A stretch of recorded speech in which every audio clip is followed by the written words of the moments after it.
When I talk to people new to fighting games, one thing repeatedly comes up as an immediate barrier: special move inputs.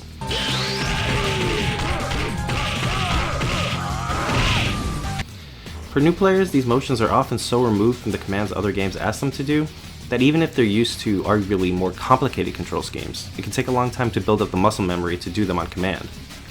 Some punk ass might claim that even dogs and children can do special motions, so it's not a real barrier, but putting aside the whackness and straight up ableism of that statement, this is only one of many hurdles that new players have to face when it comes to understanding the genre. So why are special motions such a huge barrier, to the point where they've become one of the first places devs attempt to address when trying to make a more accessible game? Simply put, special motions prevent us from immediately embodying a character. Even complex games like character action games rarely ask us to do such complicated inputs, and when they do, it's often not until higher levels of play. Fighting games ask us to do them just to be on the same basic levels as other people. It keeps us from feeling connected to our characters and makes us feel foreign in our own bodies. And if you're like me, sometimes it's hard enough feeling comfortable in your own body, and it's not exactly something you want to deal with for fun. So, if we accept these complex inputs can be a barrier, what are the alternatives? And how does that change our relationship with the genre? Let's start with a game that's been around forever. One with one of the most immediately recognizable casts out there. That's right, we're talking about Street Sailor Moon S for the Super Famicom.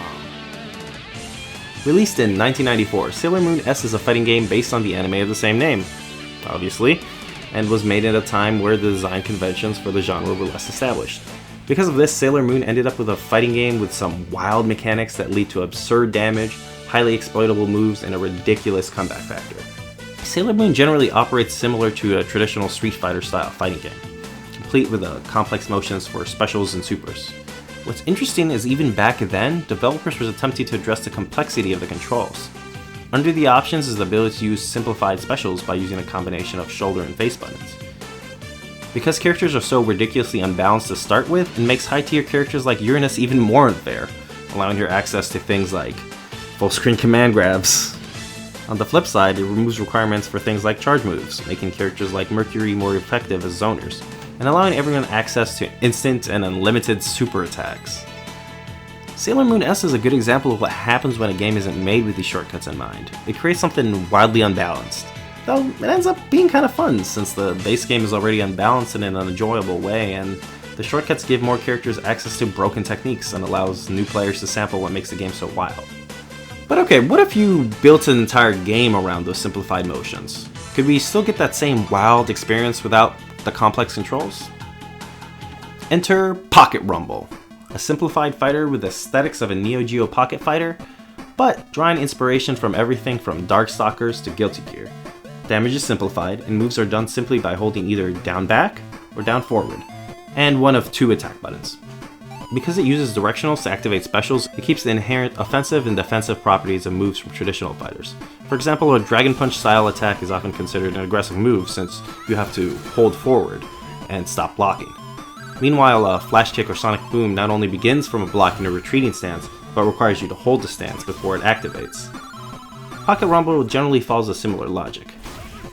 Because you still block by holding back, down back specials can easily be activated from a blocking stance, while down forward moves require you to stop blocking and are generally aggressive moves. This approach helps retain some of the character of traditional fighters while making it simpler to execute and parse.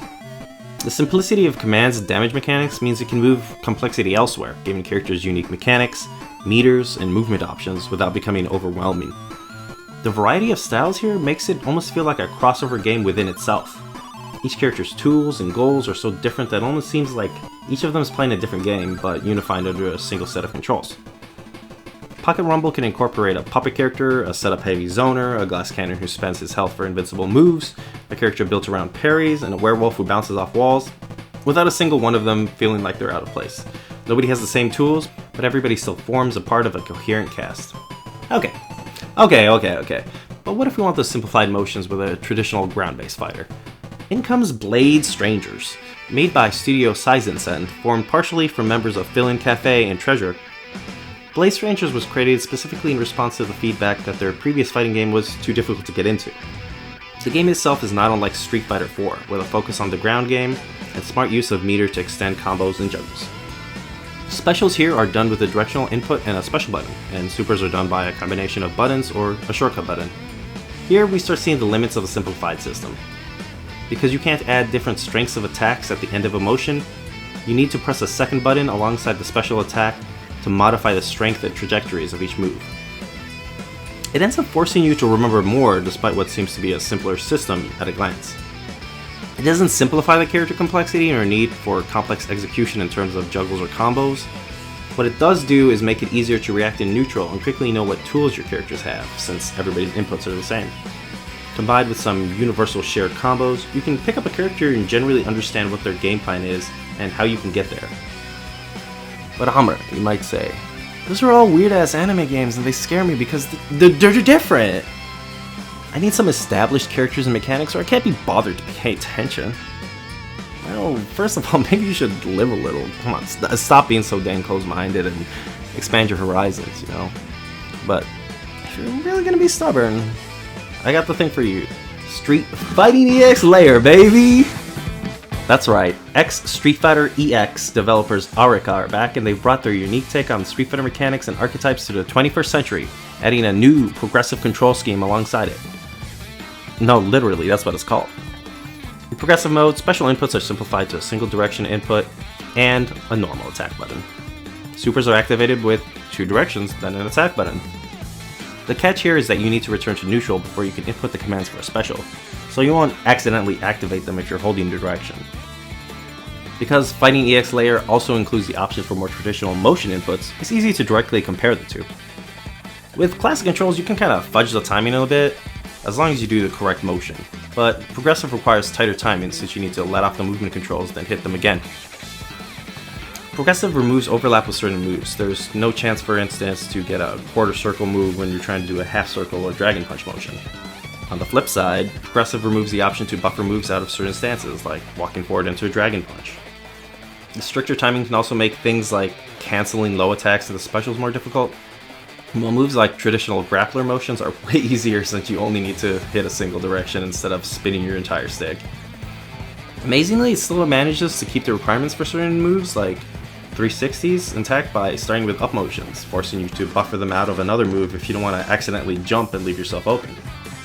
And because the game still uses a traditional 6-button system, it has the benefit of allowing you to get the variations of each move out, since you can use the different strengths of attack buttons to adjust the strength and trajectory of each move. Progressive style doesn't exactly make the execution easier, even if it makes it simpler. Instead, it moves the execution onto the timing of the attack rather than the motion. You give up input leniency and the ability to smoothly cancel attacks with single motions, but in return you get a less overwhelming set of commands to play with. Let's be real, I was never going to pull off a double quarter circle air super out of a Shoryuken with traditional movements, especially not with the timing this game wants me to. But if you ask me to hit down forward punch, then back forward punch, yeah, I can do that. It's honestly an incredibly fun left field approach to simplifying inputs and manages to keep the satisfaction of executing moves intact without forcing you to look at movesets that read like algebra problems. So given all these examples, the question really isn't can fighting games work without special inputs, but more how they can work. And there's clearly tons of answers out there already, each with their own strengths and weaknesses. Playing without special movements isn't about removing an aspect of play, but giving alternative takes on them.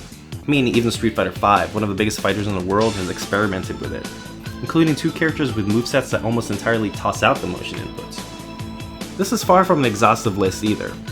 There's plenty more games I didn't cover with their own interesting takes, and there's even things to be learned outside of traditional fighters that can provide even more interesting looks into what the future of fighting games can be. So can y'all shut the fuck up about Rising Thunder and Fantasy Strike? I mean, one is barely more than a demo and the other looks ugly as fuck and plays like what I imagine eating fistfuls of dirt tastes like. Y'all really need to let Rising Thunder go.